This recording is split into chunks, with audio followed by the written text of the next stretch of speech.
Hello and welcome back to the Ecuador Insider Podcast. Jesse, Brandon, pleased to be with you on this freezing cold. Freezing. How cold is it, Jesse? Let's look it up. It's the coldest day I recall being here in 4 years. No, it's possibly the coldest day I've experienced. I mean, the sun's creeping out now, so I'm feeling it warm up a little bit, but Yeah. the wind's a little something. I was cold this morning. I was legitimately cold. No, it's freezing. It's probably, probably 62. But Is it that cold? no, I don't know. How do I find out? Temperature.com. I have no idea. Climate.com. Ask Alexa. Hey Siri. I don't talk to Alexa, bro. Because you get scared. You do, and then you curl on the ground when someone says You saw that video? Yeah. It's because the parents tone. The parents told them? Because parents talk to, it's just your tone of voice, like when you're directing an inanimate object like Alexa. No way. This says it's 25 Celsius. Which is what? Which Fahrenheit? is like warm. It's not, I don't know, but it's not. In the sun, it's warm again, man. Yeah, so. But it was chilly.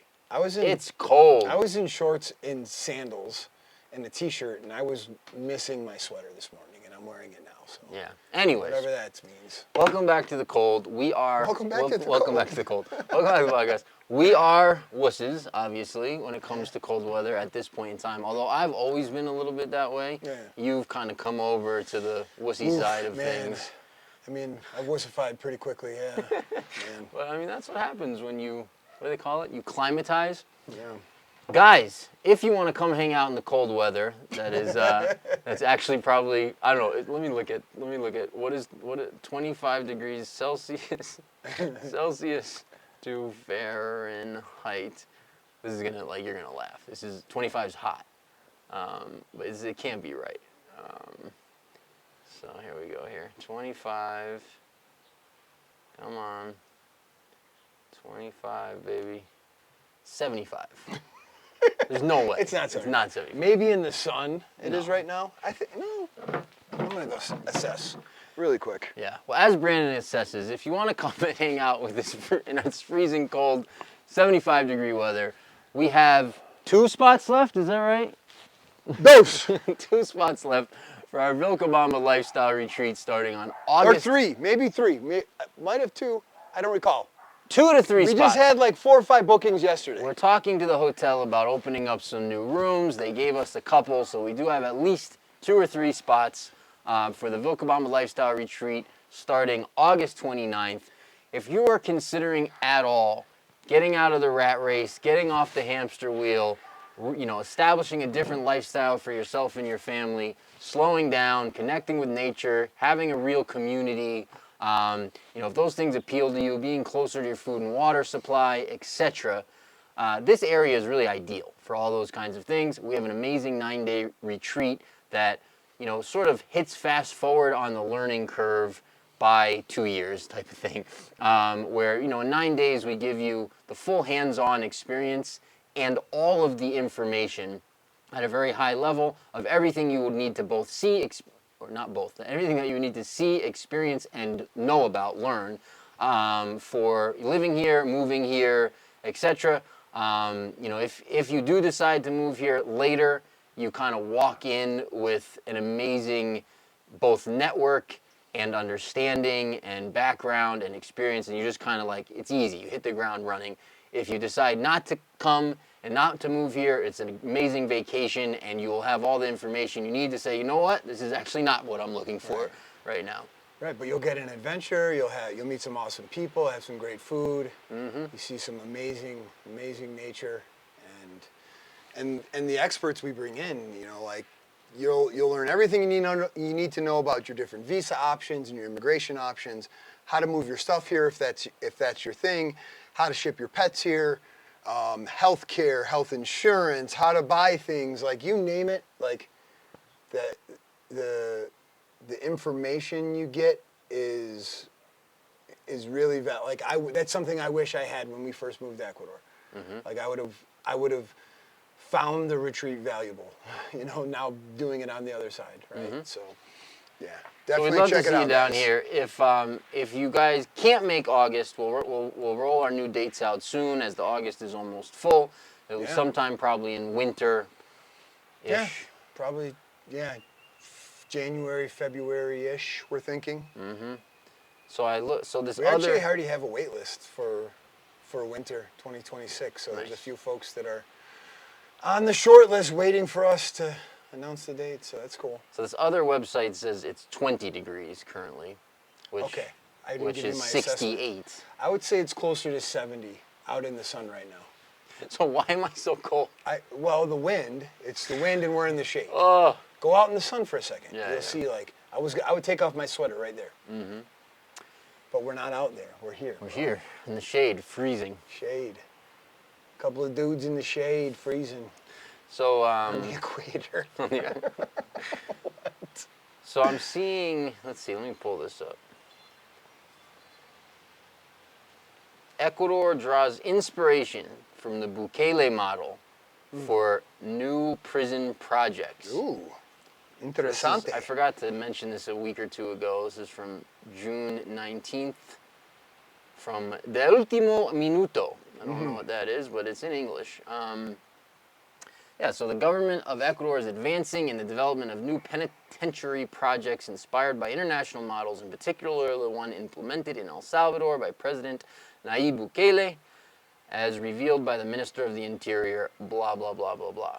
Okay. So it seems like on all fronts, we are attacking the security issue that has arisen in Ecuador over the last handful of years in the same style of Bukele, which means stricter sentences, much harsher sentences, basically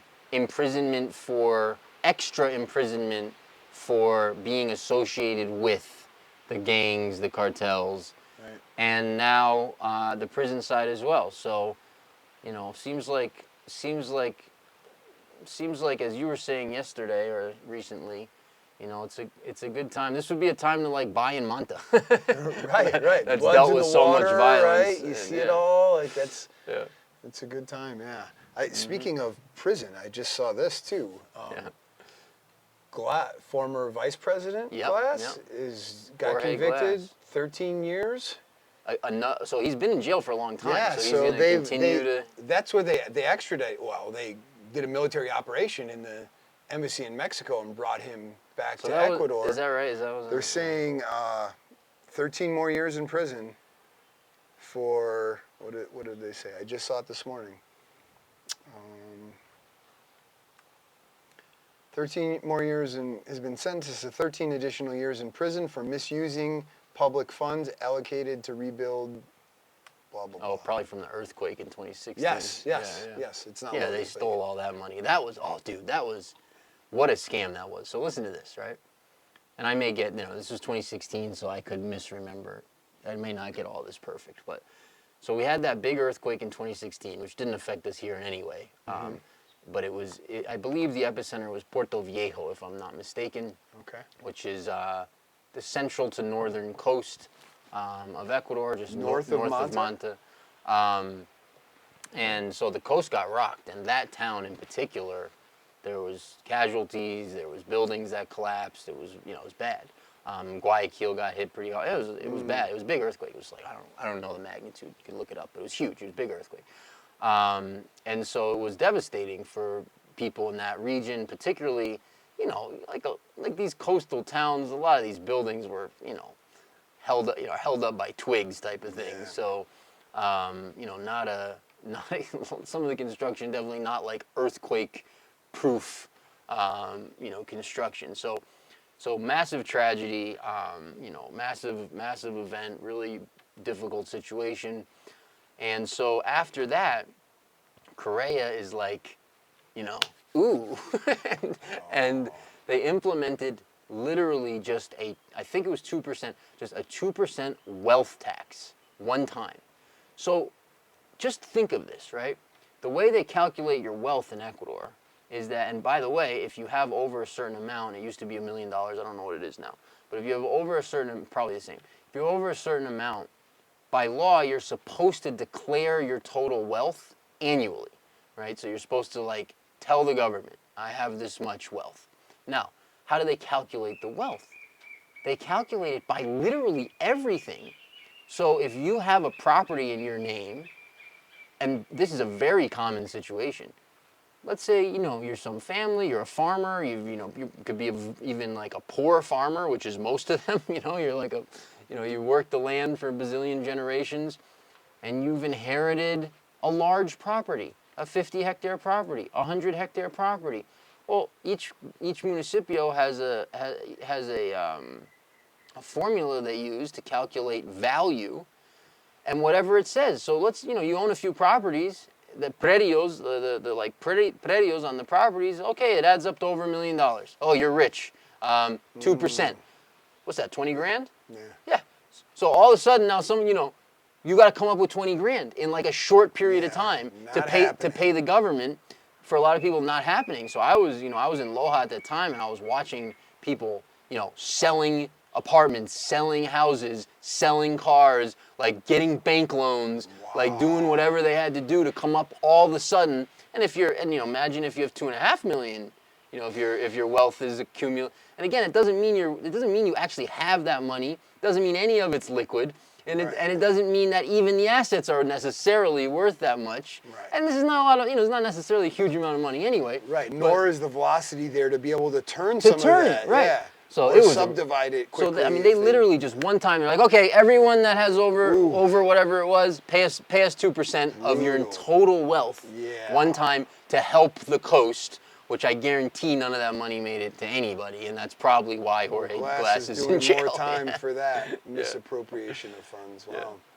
So here's another one along those lines. So the Assembly is in Spanish. So the Assembly approved a law that allows minors to be charged as adults now and get up to 15 years in jail. So again, for a certain type of crimes. I'm sure. I'm not. Let's see. I'm just curious if it's like related to organized crime or violent crime or delitos graves. Yes, so serious crimes. Okay. Yep. Which makes sense. Yep.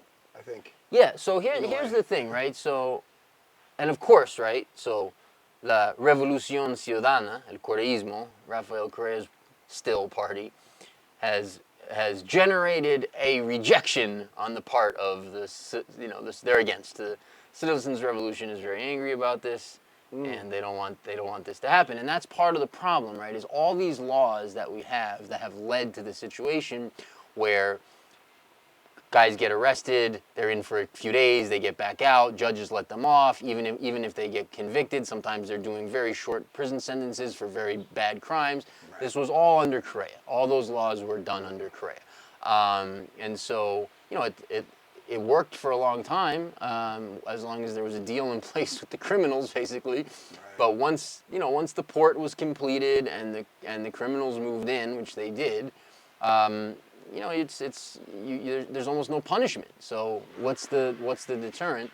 And so like, yeah, I'm not Mr. Law and Order guy at all. Like, I'm kind of the opposite of that. And I'm very much interested in freedom and rights and individual rights and all this kind of stuff. That being said, if you have, a criminal organizations that are basically operating in a place that the law is not doing anything to them to stop them, as was the case in many ways, and which is, again, why we're in the situation. Look, you got 15-year-olds riding around on motorcycles shooting people on the coast, because they didn't pay their vacunación, like their, what do they call that in English, when you, like the Italian mafia would make you pay every week. Yeah. Like, they don't pay, if you're not paying your weekly or your monthly, thing. What do you call that? You got 15-year-olds on motorcycles, who work for gangs shooting people. Like, you got to put them in jail. I mean, they should be, right? Yeah. I mean, they should be. They need to be reformed. Oh my God. No, I don't know. But what do you do? Like, you're already there, so they're already desperate enough or in a position in life where they don't have any, they don't have guidance that they're in tune with, that's leading them to other things. So if they're already there, like, how do you remove, even if you just slap them on the wrist, like, they're there, they're living there. You have to remove them physically from that environment. And, if it's not relocating them somewhere else, which doesn't make sense either, putting them in prison to give them a chance. Like, it almost gives them a chance to... Right. Yeah, I mean, you can't listen. Gosh. You can't argue with what they did in El Salvador, with the results of what they did in El Salvador. Yeah. And that's the thing is that, it's all about incentives. Like, that's the thing is like, you take a Latin American country, Ecuador in this case, the job market's not great. People's lives tend to be pretty simple, not super full of material wealth, although that certainly exists as well, but not super full of material wealth. And then you get organized crime that comes in and says like, hey, just take your little fishing boat and drive it out to there with this package and you get 40 grand. Yeah. Okay. It's incentives. Yeah. So it's like, well, of course these towns are going to get taken over by, look how much cash, look how much money, look at the incentive. And by the way, if you get caught, you do a couple of years maybe. Right. No big deal. Yeah, and so what they did and what Bukele did and what it looks like they're doing here is they changed the incentives pretty dramatically. Where it's like, well, if you want to be part of that stuff and you get caught, you're gone forever basically, or you're gone for close to forever. And it doesn't sound like they're doing that in Ecuador, but that's what they did in El Salvador. Right. They're just extending the sentences here. Right. But in a significant way. In a significant way. Yeah, I mean, it was like almost 30 years, I think, now. From a 2 or 3 year now. The possibility of 2 or 3 is now the possibility of 28 or 30. Like, that's a big... Yeah, so difference. from, I've said this now for a little while, but yeah, I think based on those things, I think the future looks bright in many ways here. Yeah. I'm not talking about here, like, listen, we're just hanging out and enjoying life. Yeah. And this area, has really nothing to do with anything we're talking about whatsoever. But overall, in general, like if you're an investor or you're looking at things from an investment standpoint or from a safety standpoint on the coast or things like that. Greater Ecuador. Yeah. Experience, right? Like, where is it trending as a country the size of Colorado? Right. With it's interesting. In some ways, such a small place has significantly less diversity in some, than a state. But then in others, there is so much more diversity, right? Just in the microclimates and, tradition and physical characteristics and such, so I don't know, it's kind of cool, actually. It's one of the most biodiverse, countries on the rock. What are we on? The globe? The slab. The slab, the hollow dome. Who knows? Yeah. 100%. No, there's something to be said for homogeneous populations. Yeah, and that's one of the ways that it's less diverse, right? Yeah, because it creates social ties that go back a long way, which means the society functions, and there's accountability to one another, and there's community, and there's all that stuff. I really appreciate the blend of acceptance. And kind of, it's not the word. It's like where it's in a real way the intertwining ancestral traditions and Inti-Raymi stuff like Inti-Raymi is still integrated with their more modern Christianity. And it's like it's not like this opposing force. It's like we're still like honoring tradition and ancestral,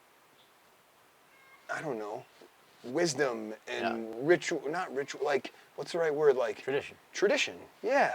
And it's not like, I'm a Christian, I reject, that's pagan. No. It's like... Yeah, it's very, like, intertwined. Yeah. I appreciate it. Yeah, I do too. Yeah. No, it's true. Almost most of the indigenous population is also Catholic. Right. As they also keep their heritage and those traditions and those, I don't know what you even call them, like their belief systems and all that stuff intact in many ways. Right. Yeah, it's interesting. But a lot of them, most of them would be Catholic as well. Right. But Catholic here doesn't mean the same, like religion here doesn't mean the same thing it means back home. Right. Like back home, it's sort of like people wear it as a badge of honor. It's an identity. And like an identity, and there's a lot of pride in it. Here, it's like, it's just part of like, I believe in God, I'm Catholic, but it's not like, it doesn't like mean a whole lot more than that. It's not like I judge you for not believing that, or I think I'm better than you because it's not that you at all. Something else, or I use this as my the thing that represents me in life, or like people don't really do any of that here. Right. It actually in my opinion, it operates like in reality much more aligned with like biblical teachings. Right. And Right. you know, Right. do unto others, and Right. you know, Right. honor your mother and father, and you know. Yeah, they really live that You stuff know here. that's what's cool. So like Yeah.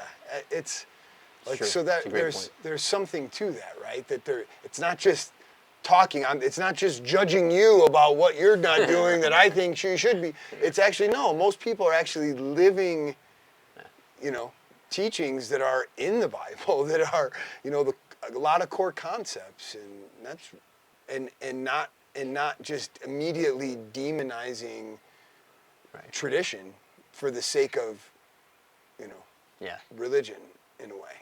Yeah, it's well said. Absolutely. Speaking of tradition, so, you know, there is a lot of that stuff here that is available and alive and well in terms of ancestral knowledge, ancestral traditions that go back a long ways, that go back to the land, that go back even to the spirit world and all this kind of stuff. So, for example, we've talked about this before, but for example, you know, many women, certainly the one, you know, certainly women over maybe 40 or 50, but just in general, many women in the countryside, like in the rural areas, know all the plants and know what they cure you, what they're used for to cure what. Mm-hmm. So if you have a various ailment, like a lot of these women, they'll just like walk off into the, not even far, just like right, and just cut this and cut that, and like you need to do this.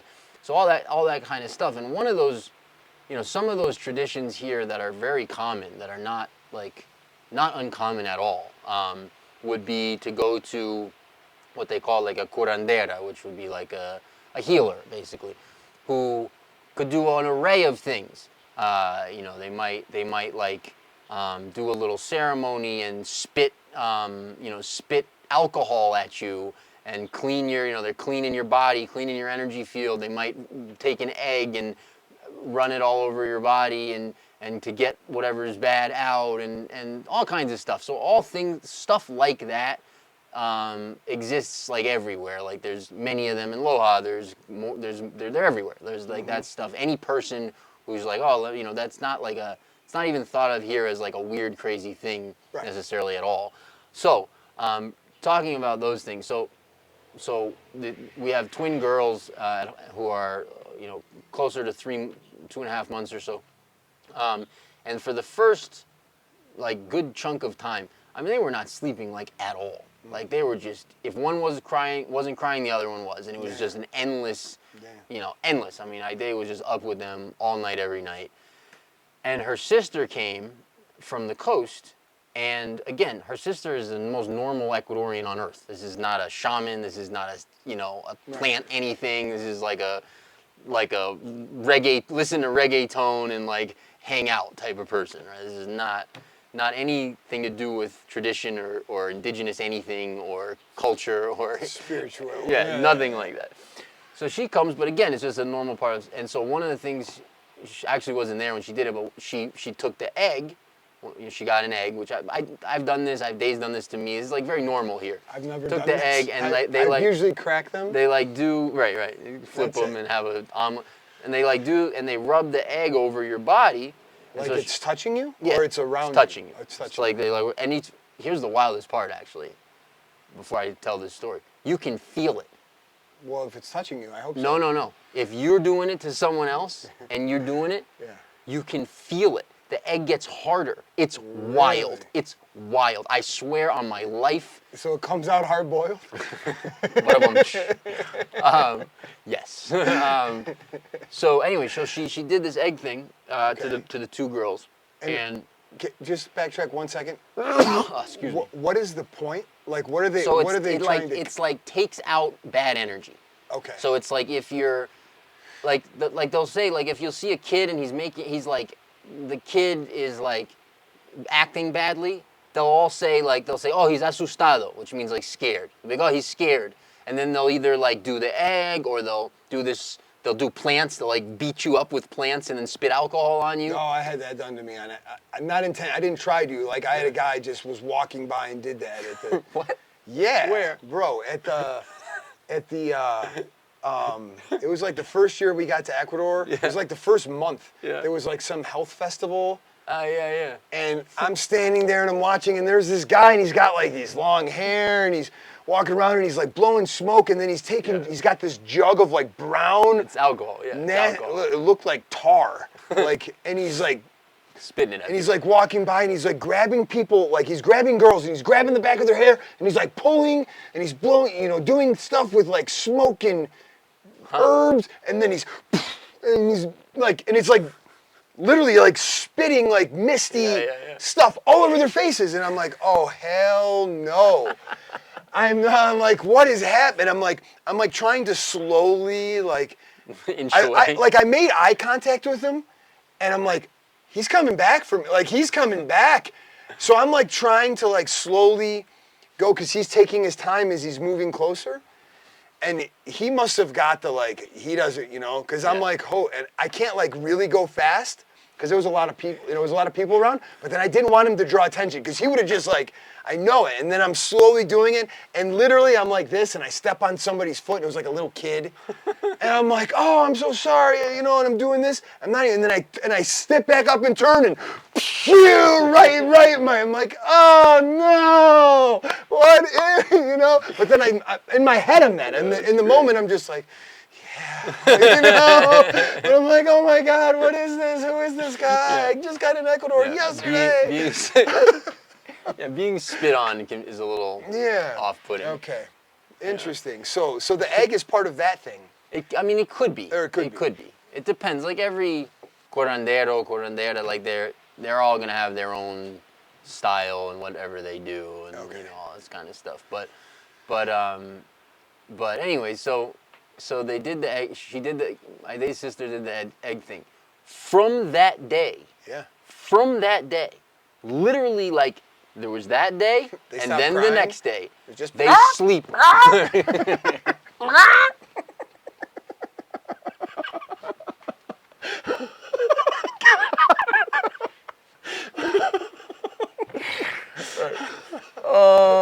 They make such good omelets now. You should see them cooking these omelets. No, they literally, both of them now sleep through the night. Oh, nice. Like, awesome. That's a win. Well, amen. Egg. So, is there a specific like name for that thing? Probably, but I don't know what it is. But they have a way to read it, which I don't understand at all. What are they reading? But the energy. Like what happens to the egg? Yeah, and they all know it. Like even like regular people, they all know how to do this. Oh. So like you'll do the egg, and then you'll put water in a glass, and you'll crack the egg into the water. Crack the egg. Yeah, and then you'll look at it, and based on whatever the egg, I don't know how to do that, but like whatever the egg is telling you. Hey. Oh, it has this, you know. No way. Yeah. And, yeah. That's interesting. Yeah. Cool. But what was, I mean, yeah, that's good. Like that part, yeah. So. Hey, man, takes an egg. But yeah, I've been beat up by herbs several times. It's kind of nice. I like that, actually. Do you? Yeah. I mean, I don't know who this guy was. That sounds a little crazy, but. Yeah, well, when they do this with the plants, and they clean you with the plants, and then sometimes they do the egg first, and then they'll blow the alcohol on you, and yeah, by the end you feel amazing. That was right after. That was like right, you know, COVID was still a thing worldwide. It was right there. Okay.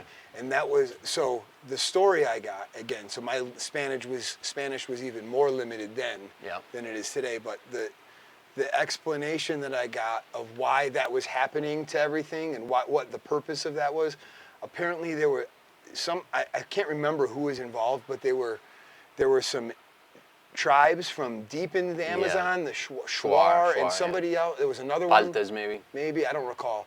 But apparently there's people that have some kind of communication with folks or go and study. I don't exactly know the total story, but there was some, you know, 10th generation medicine men from deep in the rainforest that were saying they felt called to come to this to share a message or something for mankind. Yeah, actually, I remember that. And that this process was part of cleaning or cleansing. I don't remember exactly. But that was what they were saying. Anyway. Yeah. I was not ready for. I mean, you know. I was probably at that event. I You don't were remember at that. that I guy. think you were at that. Yeah. I remember because you came in, you were all like, you know, stoic and you know, and just like. I don't know if you're being serious or. No, you were like. Well, at that time, like we didn't even know each other. Right. And I remember like seeing. I think I met Kirsten for the first time that day. Mm-hmm. Because she made some like jams or something. Yeah.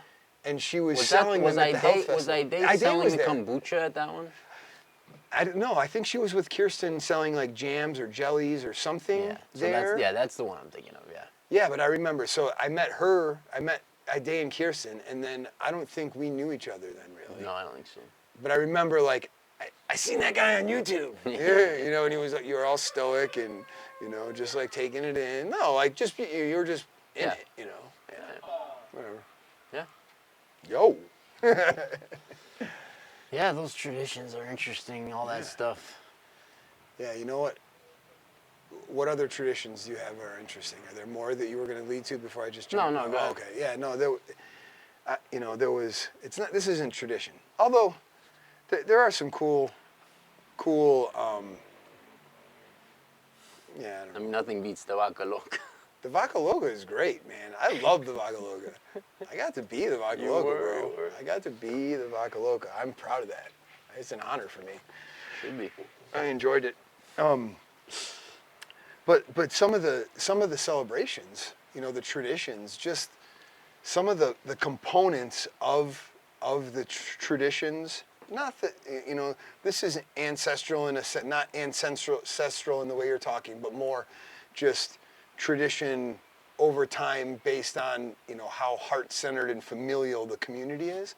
Like when you go to any, like we went to the, you know, they put out the street lights in Moyopamba. And we're invited to the event, and it's a whole thing with speeches again, and community comes out, and dancing and music, and then the meal, like they literally bring a meal to everybody, and they walk it out, and they bring it to, you know, it's just those little things that bring people together over a meal. Like, it's really cool, man. And we did a video, so check it out. It'll be coming out soon. No, I mean, they're just, in general, they're such sweet people. Yeah. They're such sweet people. Yeah, it's beautiful. Like the people, it's hard to, it's like people feel it too when they come, you know, they experience it and they feel it. Mm-hmm. But it's hard to just describe and put into words like how beautiful that is in terms of just like every day of your life, you're just, and you know, if you're living in a big city, it's a little different. Mm-hmm. But I'm just really talking about here, but like pretty much anywhere rural in the whole country. Yeah. But yeah, if it's every day of your life, like you're just dealing with very kind, open-hearted, genuine, simple people who don't want anything from you and are just basically happy. Yeah. And like that's life. Yeah. I mean, a perfect example of that is what Rick and Debbie told us yesterday at Ishkaluma.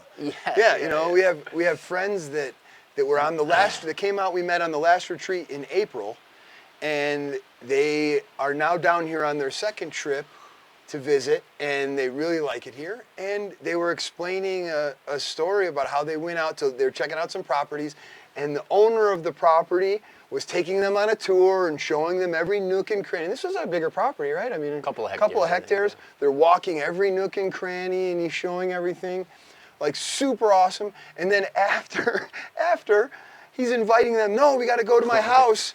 Well, hold on. So before that, so they show them every nook and cranny, chopping bananas and handing them bunches of bananas and other fruits. Right. And this happened to me almost when I used to walk properties all the time. This happens almost every property I ever go to. I mean, I would come home anytime I was out at properties with sometimes bags of this, because they're just giving you. And you're going to get to the cheese part in a second. I've even had that experience, which maybe I'll tell after in Gonzana Ma. Really? But the point I'm trying to make is the story you're about to tell, or you're in the middle of telling, is not abnormal in any way. Right. It's par for the course. It's almost always. Right. It's just not if you're not from here. If you don't come Right, here, right, like it's not right. it's not par for the course where I'm from. No, You know, no. or obviously where they're from because they were so like taken back in a good way. Like how awesome this is. Yeah. But then they, you know, he invites them to his house and he cuts up cheese. Well, first he says, come, I gotta like give you some cheese maybe, or I gotta show you something. Right. But it's only 5 minutes like down the road. So they're like out looking at property. It wasn't like, oh, it's there. Right. Here, let me give you something. It's like, come, let's go drive over here. Right. I need to give you something. Go. Right, and they were thinking like, oh, he's going to give us a piece of, like a chunk of cheese to take home. But no, he invited us in and prepared like this cheese with a spoon, and we're eating it with some sugar. I don't even know. Yeah, you know? sugar and cheese. Sugar and which cheese. ordinarily would be the like liquid panela. Okay. Is how they would normally serve the cheese. Yeah. Oh, that's funny. But it's just, but they were like, how awesome. Beautiful. Like it was such a beautiful experience for them. And right, that's kind of, you know, that's more the rule than the exception here. I'll tell a funny story about that. So a property in Gonzanama that we sold and then actually sold again recently. So this was years ago, this story. So back, you know, this is my agent days. I'm walking properties all the time and I'm doing that. And so I'm out in Gonzanama, and it's a beautiful property. It's like 30 something hectares, and it's just beautiful looking cows, and there's horses, and the owner is just the coolest guy. He's selling it because he's elderly, and his kids don't want to work the land. Yeah. They want to take care of him, and so they want to move him closer to where they are, and he's getting too old to do it. And so, and the whole family was very emotional about it. Like, you know, the guy least of all, really the kids, because the kids who are not, you know, were older than me, the kids, you know, grew up out there. And they were telling me stories about what it was like growing up out there and how, you know, the families would get together and they would, you know, butcher a pig and they would have all these events. And it was emotional for them to list, well, really actually not then, because I didn't meet them until we were closing. When we were closing, it was emotional. Like we were in the bank, the daughter was crying and like, yeah, it was really sad actually. And I felt bad for the guy because he loved it out there, but his kids like were like not forcing him, but like actively saying like, you got to come where we are so we can take care of you type of thing. I don't remember if they were in Catamayo or Loja, but anyway, so this particular property, so when I went out there to see it for the first time, none of the kids were there. It was just the owner, and we watched the whole property. It was beautiful. It has springs and it's flat and it's got the chirimoya trees and the animals look really healthy and this guy lives in this like, you know, 150-year-old house, and he's got a little bit of everything. He's got like some sugar cane growing. It's not even a climate for sugar cane, but he's got a little sugar cane growing. And Gonzanama is known for their cheese, and so he invites us in the house and he gives us cheese that he had made that morning from the milk from his cows.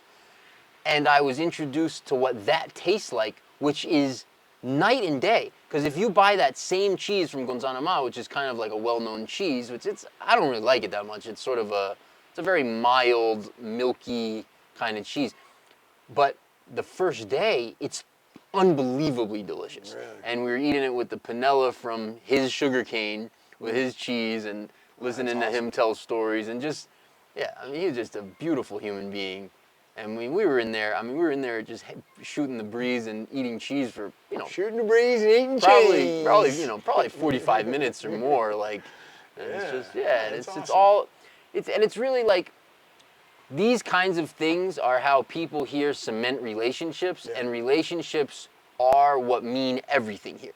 So like that's really, you know, if we're looking at it from a U.S., you know, how do I accomplish my goals perspective, that's really the takeaway, right? The takeaway is like, you need relationships to enjoy your life here and be able to accomplish what you want to accomplish. It's how everything gets done in Ecuador is through relationships, and that bonding over commonalities, time, conversation, food, gifts, etc.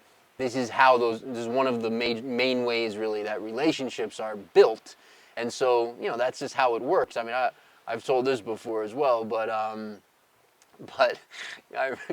a friend of mine who is a police officer still.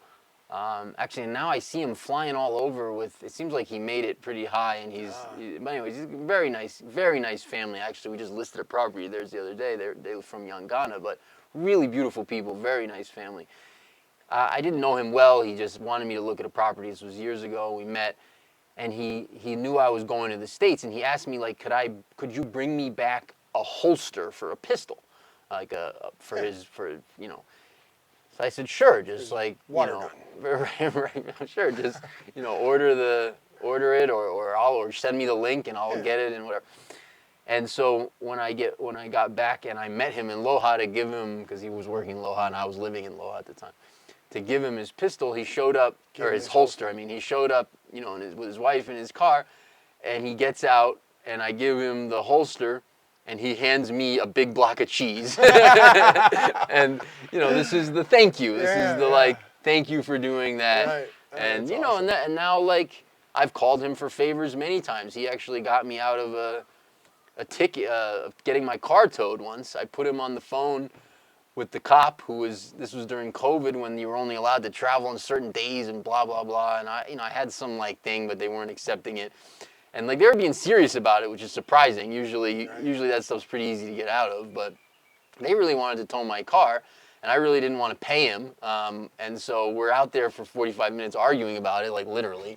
And I call, I won't say his name, but he probably wouldn't care. But I call my friend, and I'm like, hey, I explain the situation. I'm like, can you talk to this guy? I put him on the phone with the transit cop.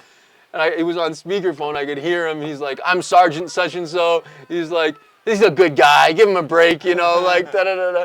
And then the transit cop ended up, not towing my car, or I didn't have to bribe him. Didn't tow my car. Didn't give me a ticket. And he ends up giving me his number and saying, if you ever need anything. Oh, nice. Did you send him a string cheese? I should have. That would be we import a bunch of string cheese. Have you tried this? Have some craft cheese product. right. Or the cheese whiz. Right. Yeah. Oh, man. Oh, that's good stuff, man. Life in Ecuador. Life in Ecuador, baby. It's a thing, huh? I wish I could tell the notary story that I'm not allowed to tell. No, you can't. It's a great story, though. Man, it's a really great story. Oh gosh, yeah, no, it's interesting. I'll tell another anecdote along these lines, right? Yeah. So for many years, I wasn't dealing with the day to day in the real estate company at all, and so I kind of had built some layers of distance between me and buyers and sellers. I wasn't doing any of that. And didn't want to. I was kind of burned out, and I wanted to do other things. And my health, I had some health stuff I was dealing with, and blah, blah. So as a result, there's all these relationships that I had developed over the years that wanted to sell properties with us, but because I wasn't personally involved, they were didn't know. Yeah, right. And so over the last months, as I've been kind of, we've made some changes and we're running things a little different, and I've been much more available in that way. I'm seeing all these people that I knew, from then, and it's been really fun. It's been fun to reconnect. But it's just been anyways. The point is just to illustrate the relationship thing. It's even though I was still, it was still my business, or I was still a partner in the company or whatever, and they knew that, because they couldn't talk to the person they had the relationship with directly. They weren't interested. Yeah. And then as soon as that changed, right, and then the person, then they're like, oh, Jesse's back, just only because we have, not because I'm special, just because we have the relationship. You're special, man. It's okay. It's special. Well, the relationship though is the point I'm making. Is but thank you. But so stupid. But because of the relationship. Now they're in, and it's all the good vibes, and because it's all here, everything operates on trust. Mm-hmm. It operates on reputation, relationship, trust. Without that, people won't even, don't want anything to do with you. Yeah. And if you're watching this right now, yes you, not you, but you are going to be able to see some of these awesome properties that Jesse just got, because we're going to have a new phenomenal website that's coming out maybe next week, bro. I think it's next week. It looks awesome. I think it's next week. So you're going to be able to navigate better. You're going to be able to see things. You're going to see some really beautiful information about Ecuador. So I'm excited to get that going. So it's cool that you have some really cool. new properties to show people. Yeah. Yeah, man. I'm excited about the website also. Yeah, yeah. It's awesome. And even swag. Swag, baby. Sacred Valley swag. Dude, the health retreat logo is awesome. It is awesome. It's epic. Yeah. And that will be available soon. So that is a little teaser. Yeah, it's been fun too doing some of these videos. I mean, you actually been more personally involved with several of them, but doing some of these videos, like showcasing some of the cool stuff in the community has been awesome. Like we have a whole list, and Fernando's kind of working through it. Oh, Fernando's doing awesome. Yeah, well, he's amazing. Yeah, but you know, it's been fun putting some of that stuff out because you know, this is a unique place. You know, it's this tiny little town. The vibes are really good in general. It's this tiny little town, and yet we have a foreign population, and then we have also a huge influx of tourists from Lojanos from the city, Ecuadorians obviously, on weekends and holidays. And so it's this town that's sort of, you know, the economy of the town kind of revolves around mostly Lojano tourism, and then to a lesser degree, expats that live here, and then of course just the normal economy that would be in any Ecuadorian town.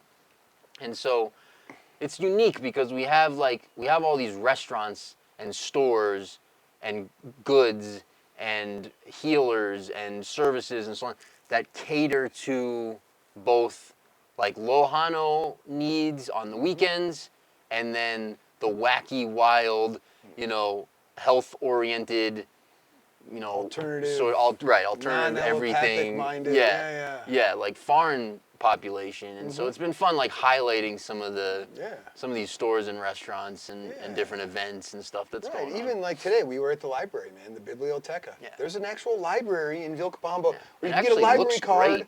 You get a library card, you can check out books, and it's all volunteer based, man. All the workers, the board of directors, they're all primarily, I mean, the board is all retired gringos that are there because they have a passion. They were former educators. They are current educators. They're doing classes to teach Ecuadorians English.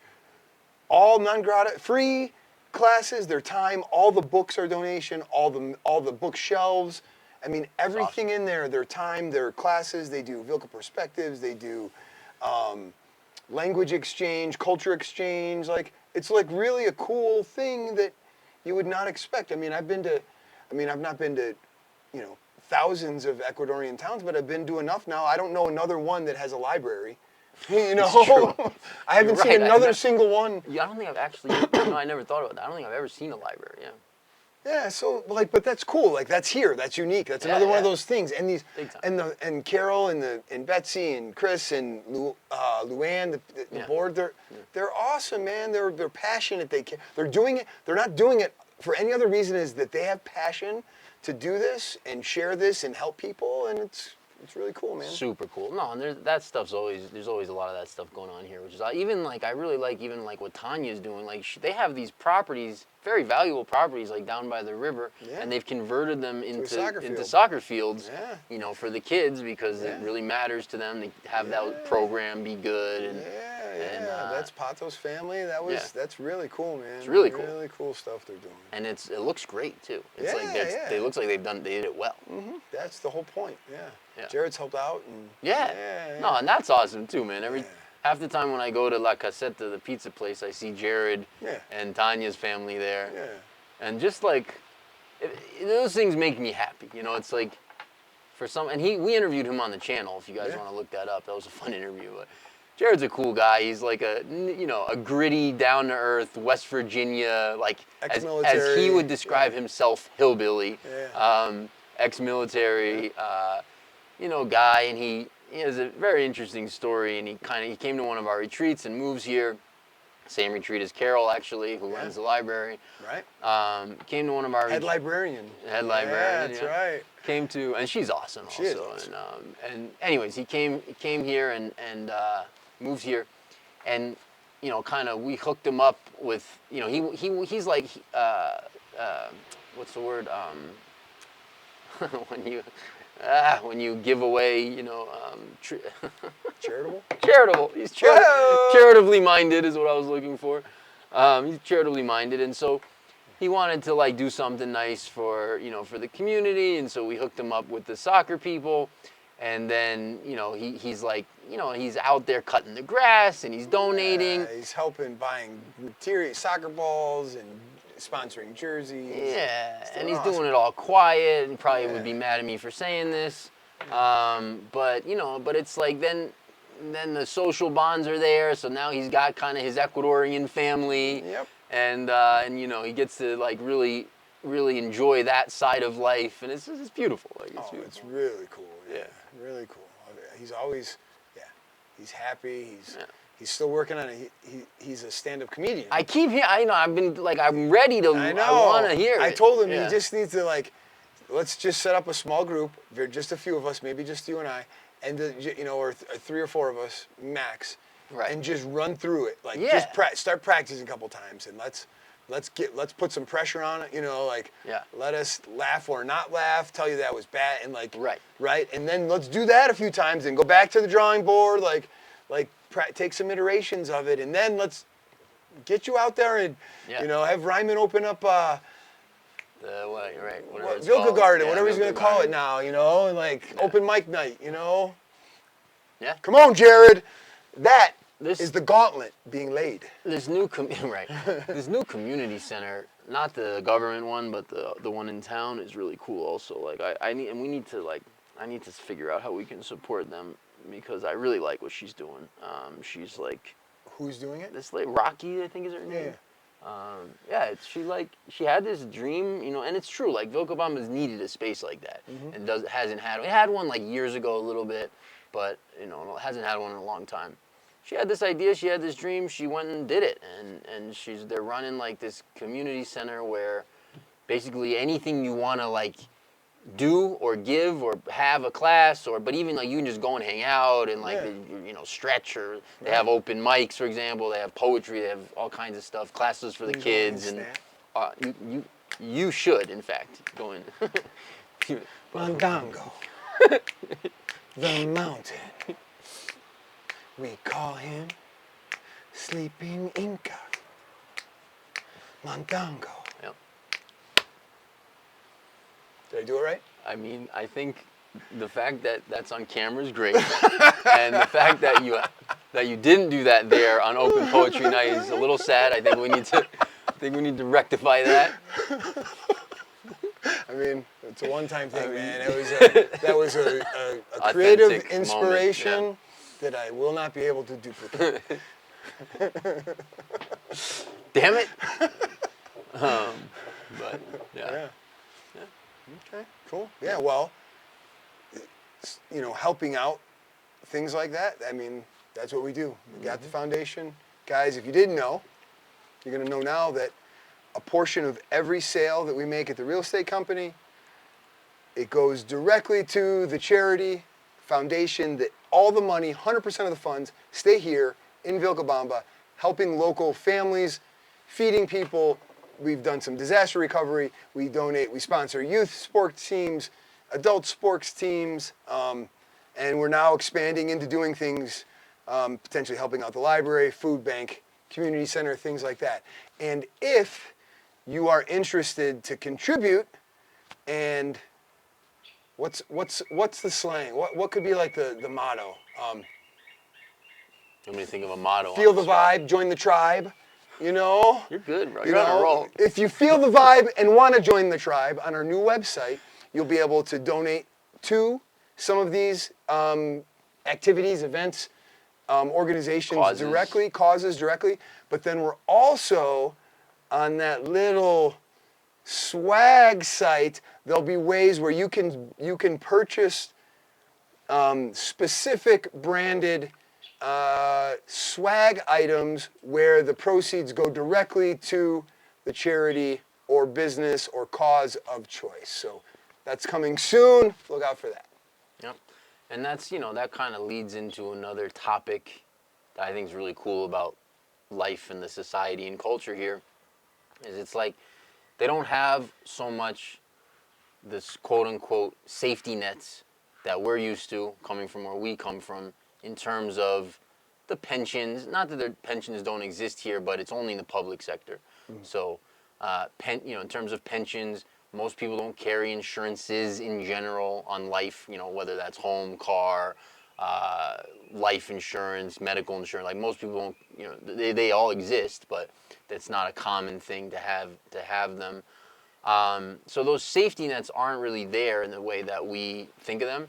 So what are the safety nets? Like the safety net is the community. The safety net's the bingo night that they do because a guy needs surgery or a guy's roof caved in and he needs to repair his roof. Or it's the minga where the community gets together and the neighborhood, I should say, gets together and helps fix a road, fix a roof, fix this, fix that. They hold a minga. That's what it's called, right? Yeah, a minga. A minga, yeah. Etc. And so, it's like, it's almost... It's interesting, right? It's always the chicken and the egg is not the right phrase, but it's always like, are you doing more harm than good with stuff? Because it's like, when you think of the sort of NGO model, which is mostly a disaster, I think. If you think of the whole NGO model where it's like, we're gonna go in and solve this problem. Yeah. It creates a lot of dependency, and then when that thing goes away, then what? Right. Where versus here, that's not used to having government help on a lot. I mean, government does things. They fix roads, they build infrastructure. It's not that but they're not used to having those safety nets, I should say, for a lot of things. It's like because it's kind of a homogeneous society, and because those social ties go back a long way.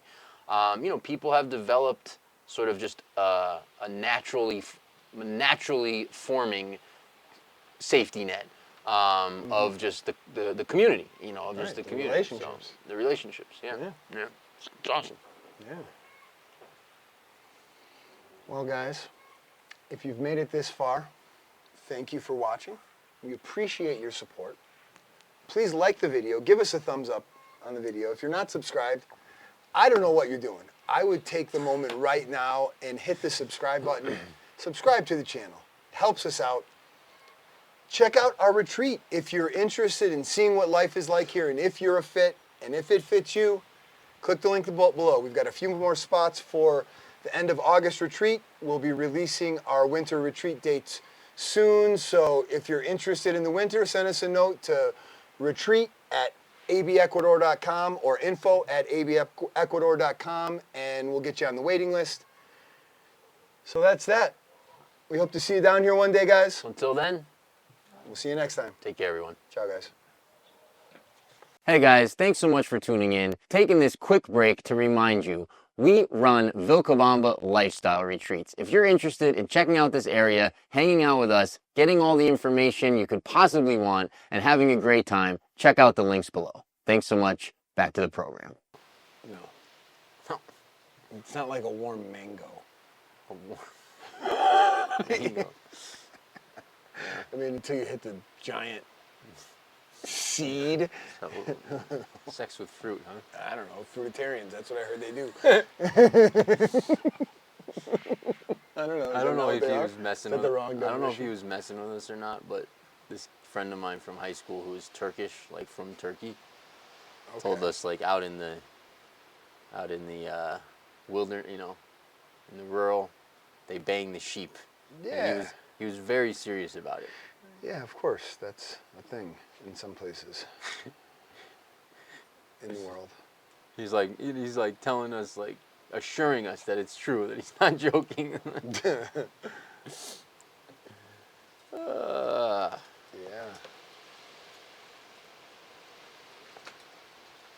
It's centered. Perfect. I like it. Okay.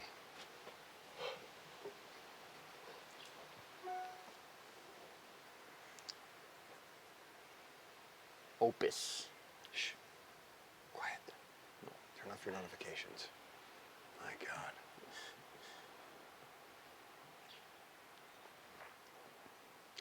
Brandon, I would, but I don't know how. Can you chat GPT that for me, bro? Product.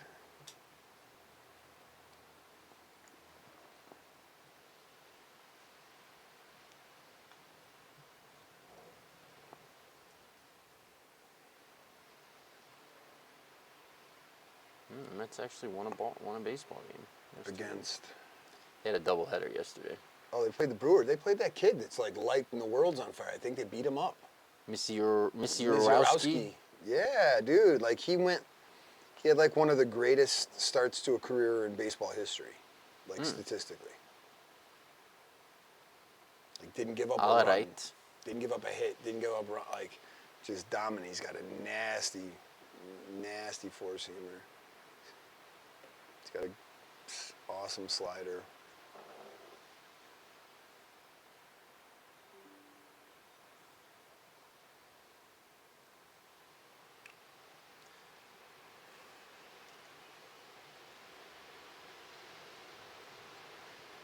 Backside.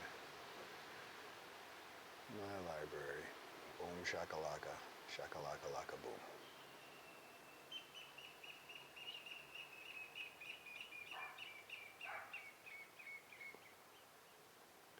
Man, I'm so good at this. Safe.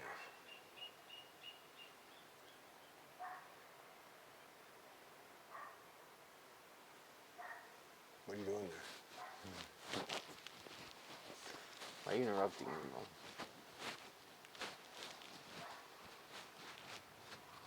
What? Why are you interrupting? Interrupting what?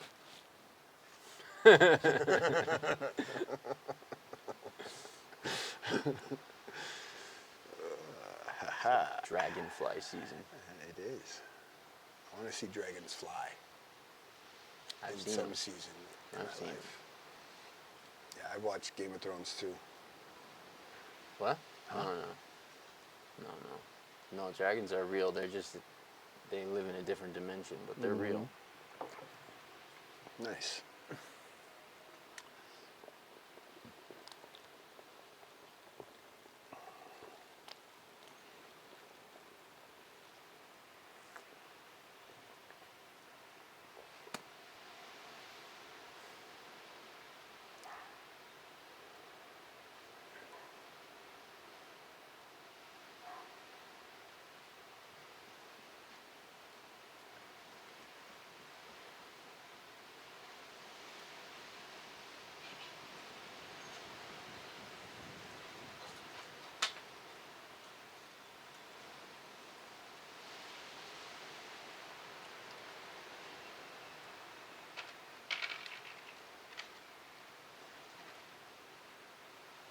This reminds me of like a crisp fall day back home. Yeah. And it's weird. Like, it's windy in the shade. It's cool, but you go out, step out in the sun, and it's like a material difference. Yeah. That doesn't happen on fall days. It's because, no. Why is that? It's because the sun is so close. Is that right? And Because we're on the globe? I don't think we are. Okay, so then why are we close? Like, what describes or explains the phenomenon of being closer to the sun at this point on whatever we are on? Well, we're not closer than we are in summer back home. Oh. It's So you just think, in winter back home. so then that would suggest I mean, if that you- the sun's closer to whatever we're on. If you, Is that what you mean? yeah, I mean, I have no idea how this stuff works, but like when I looked into that a little bit, you know, Excuse me. literally like 8 to 10 years ago, I remember the models they were showing, you know, has the sun doing this, but like on an elliptical, so it's like in winter. Yeah, like In it makes winter, figure it's, eight. I don't remember, but in winter, you know, it's like if you're here and it's doing this, Yeah. it never is like, I think it does this. Yeah. So I think, yeah. but I guess here maybe we're in, you know, we're somewhere where it's always, I don't know. Right. Maybe it's in that loop, you know, Yeah. that bottom loop or the top one. Top Something loop, like I don't that, know. yeah. But yeah, I think the sun does that. Like, I'm pretty convinced of that. Yeah. Or we're doing that and the sun's fixed. I don't know. I don't think so. I think the other way. I think so too. I don't think it's I'm Yeah. not sure I believe the heliocentric No, I don't either. explanation. And mostly because of what it means. In what sense? like,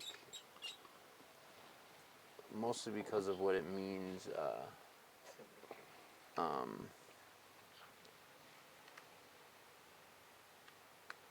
psychologically.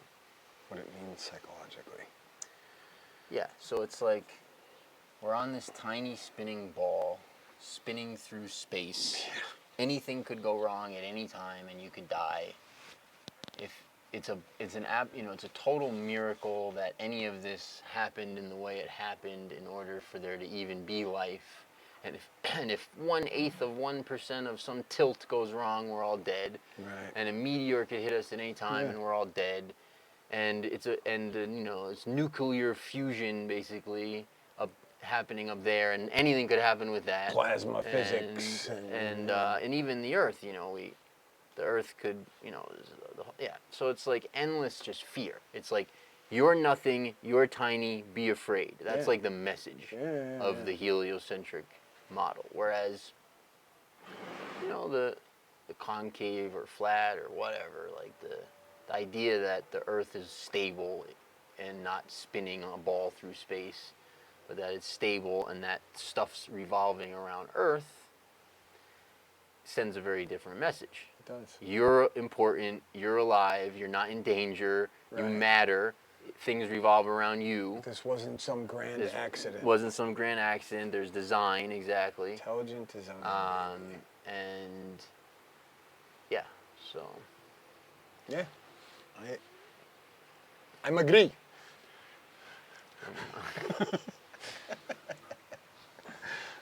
Yeah. Yeah, there's two.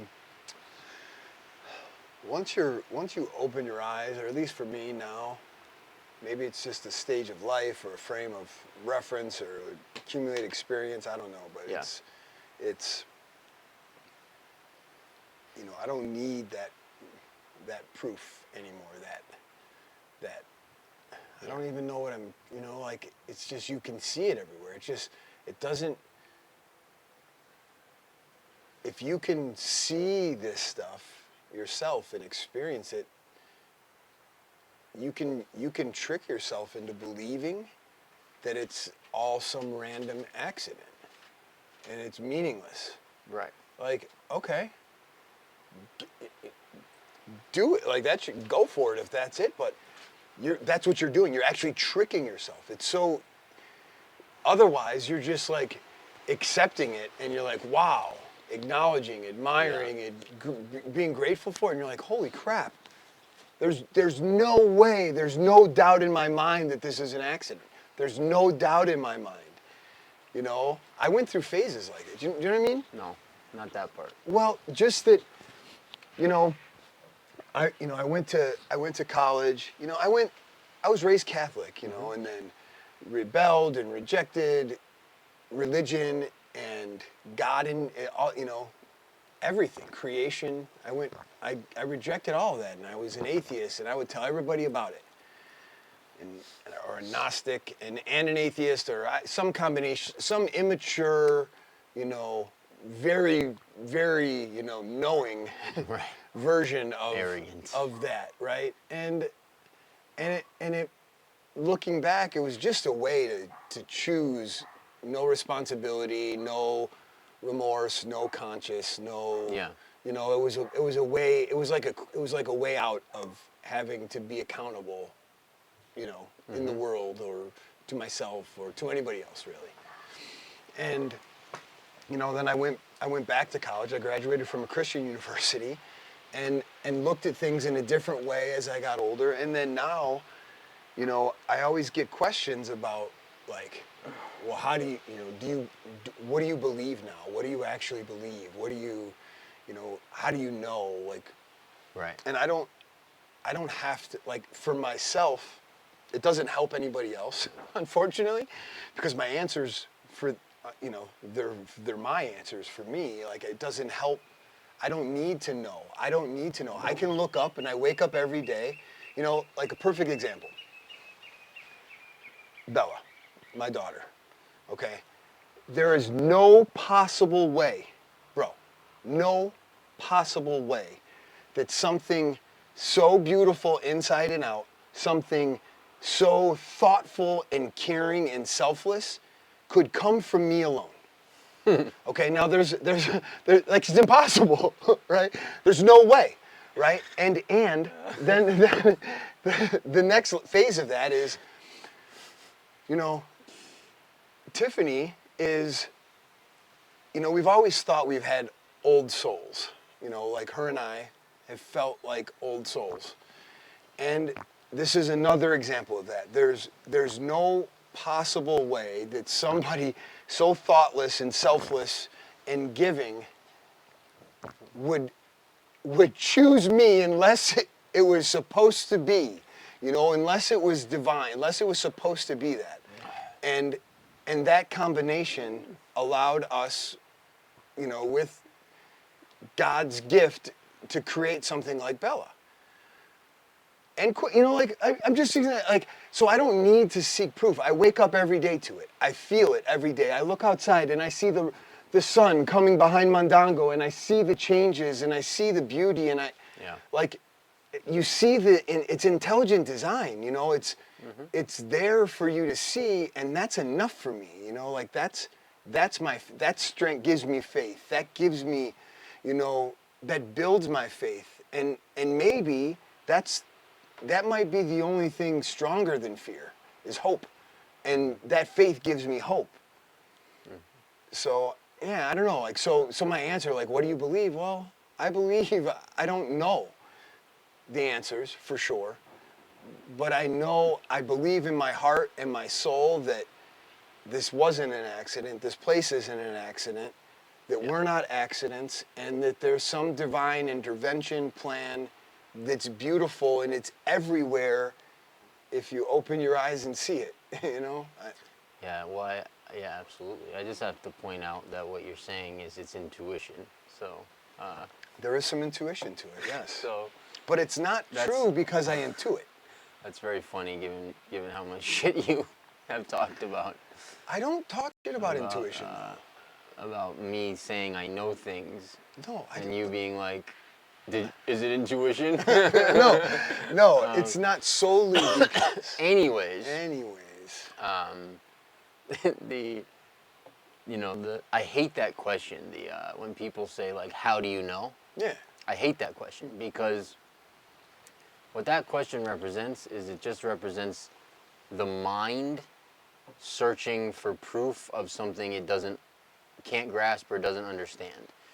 And the answer to all this stuff is not in the mind. And that's kind of what you were pointing to. Yeah. Like, it's not in the mind.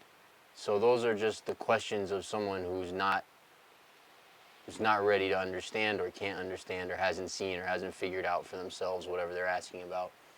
You know, that's what people ask that question. Well, how do you know? It's like, well, this theorem that I came up with, you know, like, proves that, you know, and it's like, yeah, some of that stuff is helpful, because as above, so below. So it's like, you know, what's true intuitively, or what's, you know, what you just know in your heart and soul, or what you see in the fabric of something you're observing, or what you feel in something, you know, I mean, is also true if you look at it in a more scientific way. So, you know, you can prove things on any level. But yeah, it's interesting, man. I obviously I agree. I resonate with what you're saying, but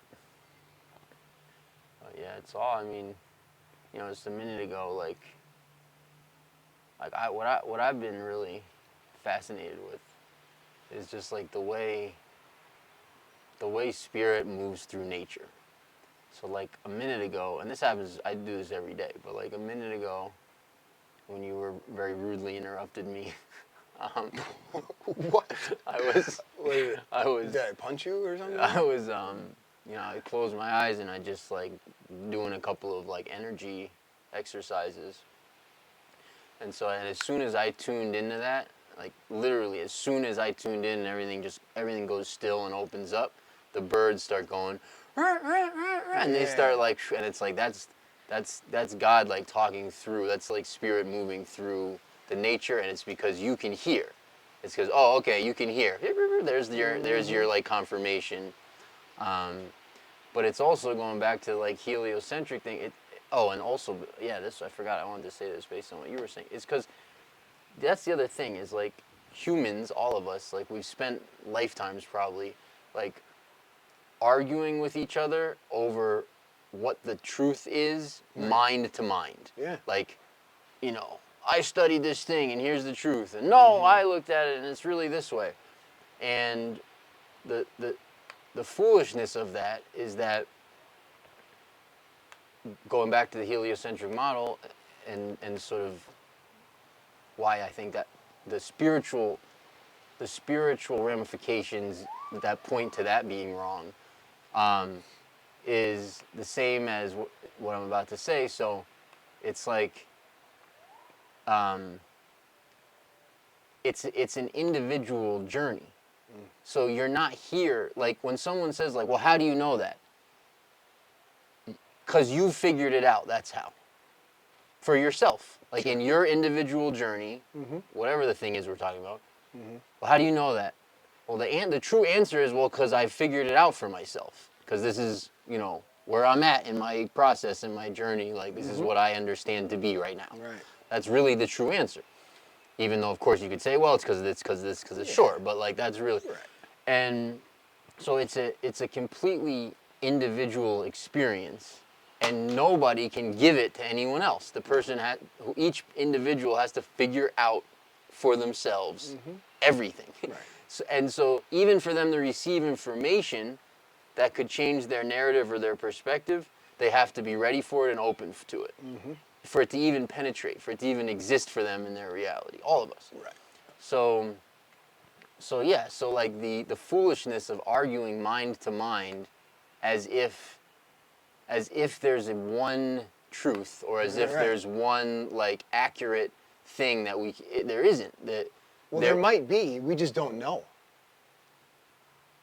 Well, yeah, I mean, At one level, there might be. Yeah, at one level. You know what I mean? Yeah. In the sense that there's God, basically. Perhaps, like that's kind of the only... That's the only one we can say, we could probably agree. That's mind agreeing, like, oh, that's the only one. Like that, you know what I mean? Yeah, right. Yeah, but like logically, it kind of is. Right. Based on the logical construct. On the mind, yeah, totally. Yeah. Of that, yeah. No, it's interesting you say that because it's like, you have to, I figured it out for myself. I know, like, I learned it for myself, or, that's what people have to go through. And then I think about how lucky we are and how blessed, like, that we're here. Like, we figured that out and we're here. And because, I think about, like, friends and family still in the States now and younger people, with families, and where they're having to, run through the labyrinth of like all this crazy stuff. I don't even know how, stressors and life stuff. And I know every generation does that. It just seems like right now in the time we're in, there's a lot of that, and it's hard for people to, they may be getting those signs, those signals, those calls, and they're not tuning into them.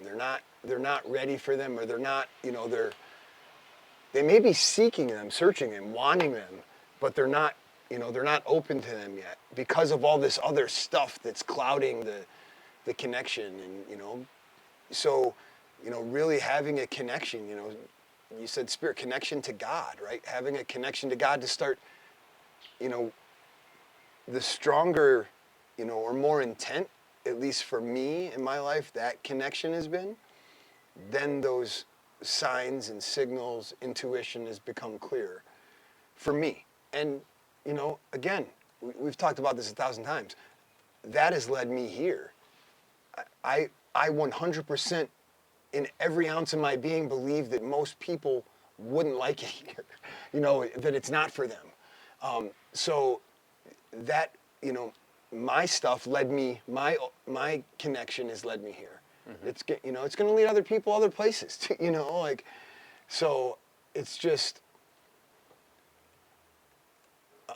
I just want to make that part clear, because we've talked about stuff like this on the pod, and people say, oh, well, you're you're trying to make that a utopia and telling people that it's just this perfect place. And, you know, number one, I don't think it's a perfect place, but it's one of the most amazing places I've ever lived. And for me right now, it's as perfect as it needs to be.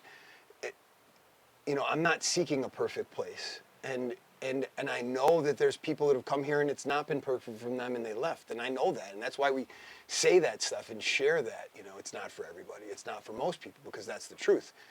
And that goes back to the individual piece you're talking about. Like, that's your individual story, your individual journey, where you're at in that journey, where you're connecting, what you're connecting with, if you're connecting with God or not, you know, at what level. And that's going to lead you to different places. And that's the beauty of life. If we were all doing the same exact thing at the same exact that time, like, my gosh, how overpopulated would Vilcabamba be, you know? Oh, I wouldn't live here, you know?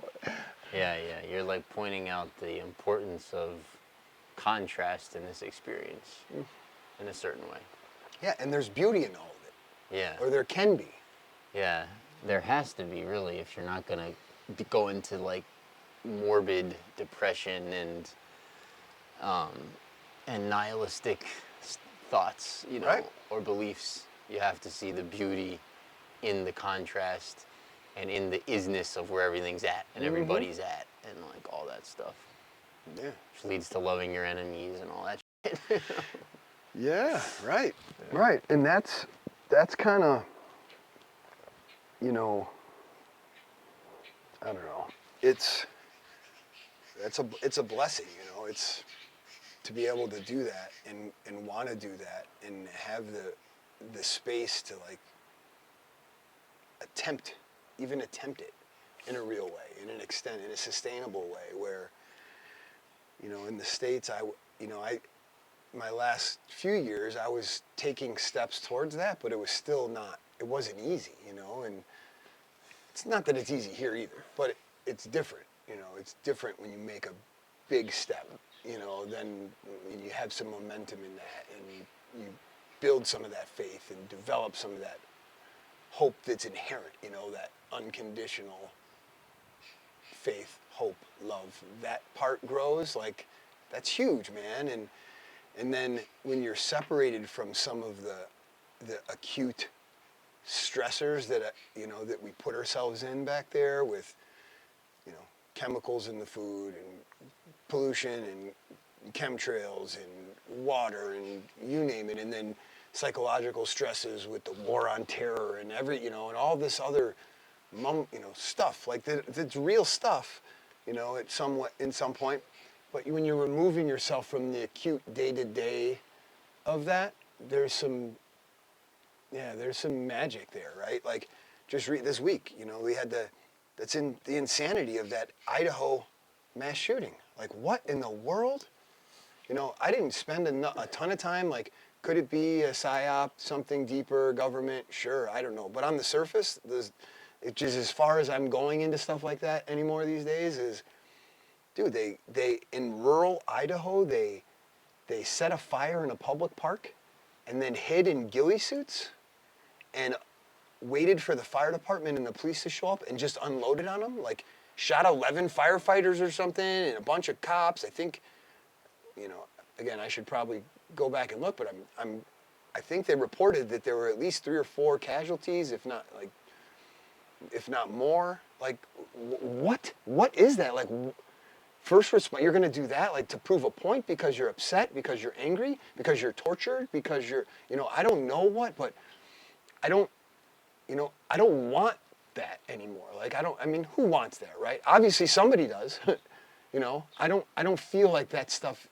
Yeah. The concern of that stuff here. Or last night, this morning I wake up, I get a WGN Chicago news article from a buddy. There was a mass shooting in Chicago outside of a club. Drive by, there was some Chicago rapper performing, and they came by and shot like 14 people, 15 people. Yeah. You know, unloading into a crowd. Like, I don't have, not that I even had that fear or concern when I lived, you know, a couple hours out of Chicago. When I lived in the city and close to the burbs when I was younger, I didn't have that because growing up as a kid, you didn't I didn't think about unsafe. You know, I just felt like this is where I live. Everything's cool. Like I have friends. Everybody lives here. This is where I think everywhere is, right?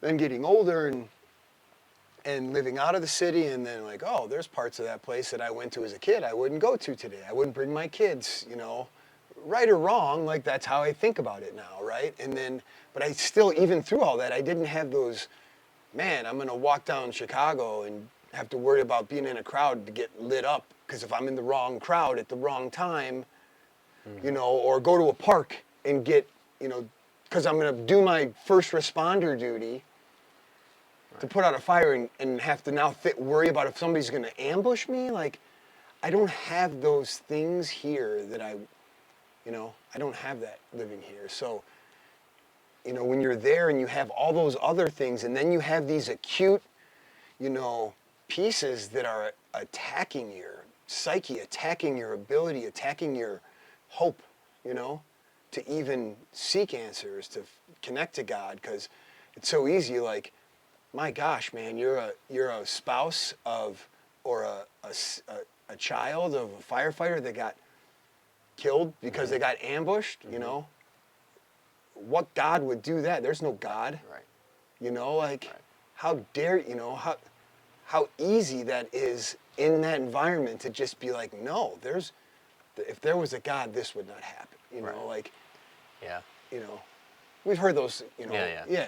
But I'm just saying, like, it's an individual thing. So on an individual level, that's going to be really hard to overcome when you're already compounded with chemicals and drugs and chemtrails and food and stress and bills and inflation and global world war and prices and all that. And next thing you know, your husband goes to your freaking honorable husband who's risked his life for a profession, goes to do his duty, and he gets murdered by some, I don't even know, some person that felt like that was okay. Like, I would have a hard time. I don't blame people for having a hard time believing in God or believing that there's something more to this when they experience that in that environment, man. I just, you know what I mean? Like, sure. It's, I wonder how almost impossible it is to, you know, to climb out of that. Yeah. Yeah, I can only imagine. Test of faith. Yeah. And if you're not at the point to even start developing that because of the way the lifestyle is in the States, and you're on the hamster, keeping up with the Joneses, most people don't have that time to self-reflect, to think about, to develop themselves or think through themselves, or, you know, evolve, you know, their thinking, or connect to God is really what it comes down to. And all those different iterations, like, they don't have that, they're not afforded that. And then you have something like that, I'm like, man, I don't blame you one bit. I can't even begin to imagine how difficult it would be to come back to God or reconnect. I don't know. Yeah. Yeah. I wanted to touch for a second on, like, what we were talking about earlier, like, you only experience what you're open to thing. Yeah. Which also, I mean, for me, and like this, you know, this sounds, people don't like when people say things like this, but for me, like, a lot of the machinations that go on of life and death and betrayal and anger and revenge and, you know, a lot of that are just karmic, for me. They're just karmic cycles playing out, you know, where, like, souls had a destiny, you know, and it can sound, like, heartless in that way, where it's like, you know, what are you saying? Like, they deserve to be, and it's like, no, I'm not. Like, nobody deserves that, and every quote unquote perpetrator has the option not to, even if. But I do believe that I do believe everything happens for a reason, and I think we experience everything for a reason, and I don't think that stops at certain events or certain levels, or like, well, it doesn't count in this case because, I think that's true for everyone. But yeah, the experience what you're ready and open for stuff, because it's like, I agree obviously that, like the lifestyle and people and culture and nature that's here fits me and like my soul and where I'm at in my life much better than the States, for example, like for back home for me. It fits it much better.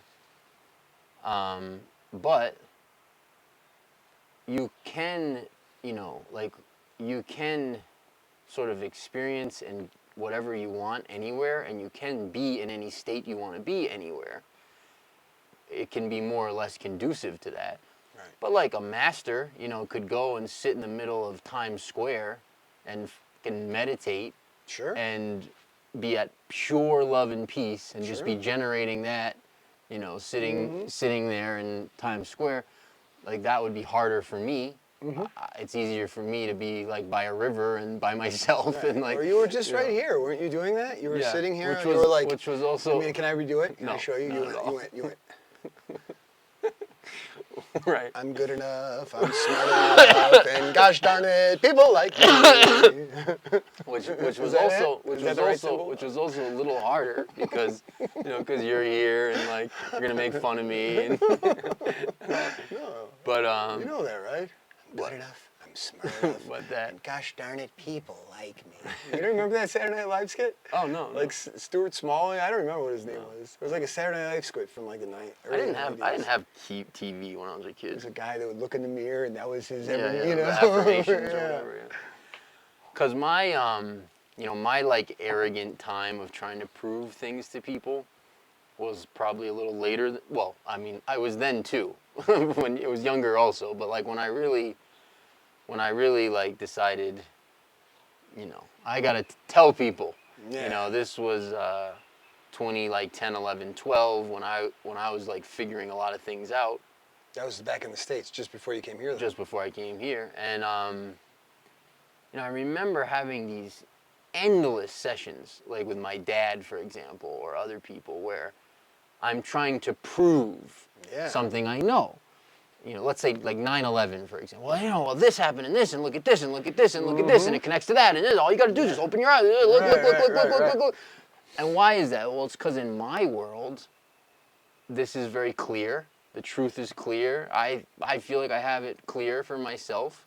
But in someone else's world, who isn't ready for that information, who doesn't agree and doesn't want to know it, there's nothing you can say. No. There's literally no mind activity that can possibly happen that's going to affect that person's reality.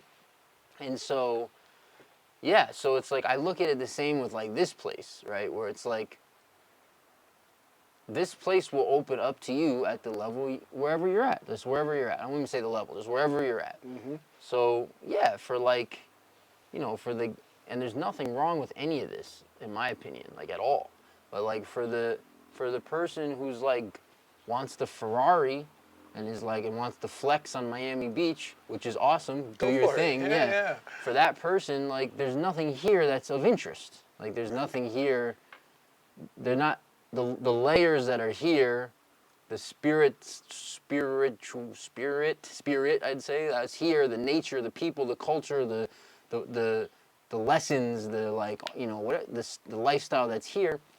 Not only will they not even enjoy it or like it, they won't even see it. Right. It's not. They'll just look at it and be like, "What the is this?" Yeah. I mean, maybe there could be like a discountu version in Manta.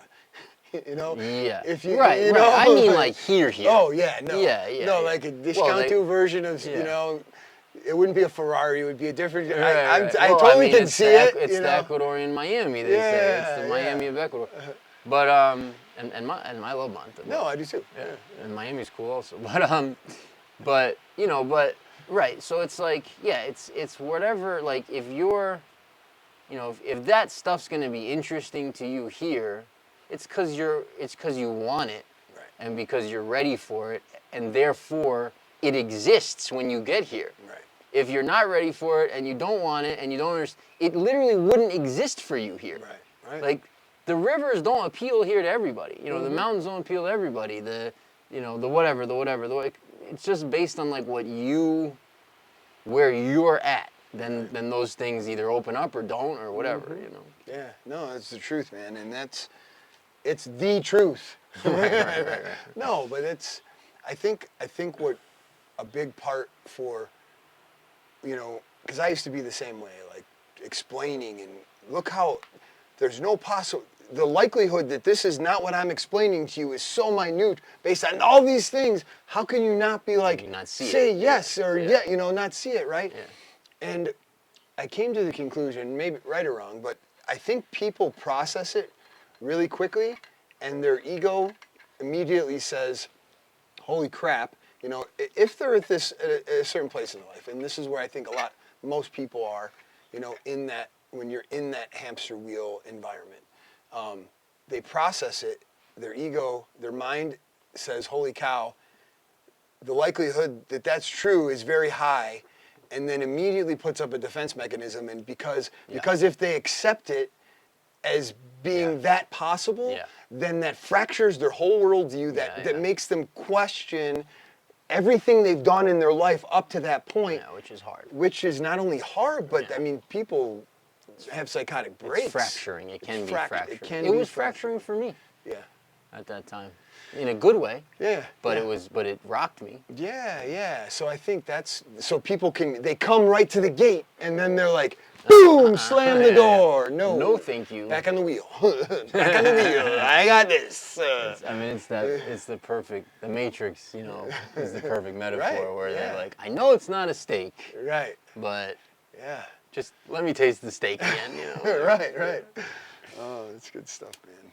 Good stuff. Hello and welcome back to the Ecuador Insider Podcast. Jesse, Brandon, pleased to be with you on this freezing cold. Freezing. How cold is it, Jesse? Let's look it up. It's the coldest day I recall being here in 4 years. No, it's possibly the coldest day I've experienced. I mean, the sun's creeping out now, so I'm feeling it warm up a little bit, but the wind's a little something. I was cold this morning. I was legitimately cold. No, it's freezing. It's probably, it's probably 62, but is it that cold? No, I don't know. How do I find out? Temperature.com. I have no idea. Climate.com. Ask Alexa. Hey Siri. I don't talk to Alexa, bro. Because you get scared. You do, and then you crawl on the ground when someone says you saw that video? Yeah. It's because the parents' tone. The parents told them? Because parents talk to, you know, it's just your tone of voice, like when you're directing an inanimate object like Alexa. No way. This says it's 25 Celsius. Which is what? Which is like warm. It's not, I don't know, but it's not. In the sun, it's warm again, man. Yeah, so. But it was chilly. It's cold. I was in shorts and sandals and a t-shirt, and I was missing my sweater this morning, and I'm wearing it now. So. Yeah. Anyways. Whatever that means. Welcome back to the cold. Welcome back to the cold. Welcome back to the cold. Welcome back to the podcast. We are wusses, obviously, when it comes to cold weather. Hey guys, we're here in Vilcabamba with the Abundant Living team. To learn more about our next retreat, click the link in the description down below. From our family to yours, welcome to Vilcabamba.